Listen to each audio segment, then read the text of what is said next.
Kisah Abdurrahman bin Auf, sang dermawan yang tak bisa miskin. Kisah ini dimulai pada peristiwa monumental hijrah. Sebagai seorang saudagar sukses di Makkah, ia tanpa ragu meninggalkan seluruh harta kekayaannya demi memenuhi panggilan Allah dan Rasul-Nya. Ketaatannya membawanya tiba di Madinah dalam keadaan fakir, hanya berbekal pakaian yang melekat di badan. Memulai lembaran baru hidupnya dari titik nol. Setibanya di Madinah, Rasulullah SAW mempersaudarakannya dengan Sa'ad bin Ar-Rabi, salah seorang Ansyar terkaya. Melihat kondisi saudaranya, Sa'ad menawarkan separuh harta dan salah satu istrinya. Namun dengan kemuliaan dan harga diri yang tinggi, Abdurrahman bin Auf menolak tawaran itu seraya berkata, "Semoga Allah SWT memberkatimu pada hartamu dan keluargamu. Aku tidak butuh itu semua. Tunjukkan saja kepadaku di mana letak pasar." Jawaban ikonik ini menunjukkan semangat wirausaha dan kepercayaannya pada kemampuan diri serta pertolongan Allah Subhanahu wa taala. Berbekal semangat itu, Abdurrahman segera memulai usahanya di pasar. Ia berdagang barang-barang sederhana seperti minyak samin dan keju. Berkat keuletan, kejujuran, dan berkah dari Allah Subhanahu wa taala, usahanya berkembang pesat hingga dalam waktu singkat ia mampu mengumpulkan mahar untuk menikah. Kegembiraannya ini diketahui oleh Rasulullah SAW yang kemudian mendoakannya. Semoga Allah memberkahimu.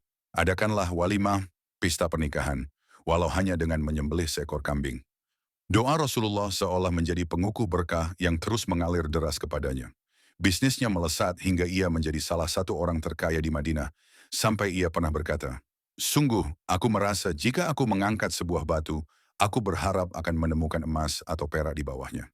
Namun kekayaan yang melimpah ini justru menjadi sumber kekhawatiran. Ia takut hartanya akan memberatkan hisapnya di akhirat, sehingga ia berusaha memiskinkan diri dengan bersedekah di jalan Allah. Puncak kedermawanannya yang didasari rasa takut akan hisap terjadi ketika kafilah dagang miliknya yang terdiri dari 700 unta tiba di Madinah, membuat kota menjadi gemuruh. Ummul Mukminin Aisyah radhiyallahu anha kemudian teringat sabda Nabi bahwa Abdurrahman bin Auf akan masuk surga sambil merangkak karena kekayaannya.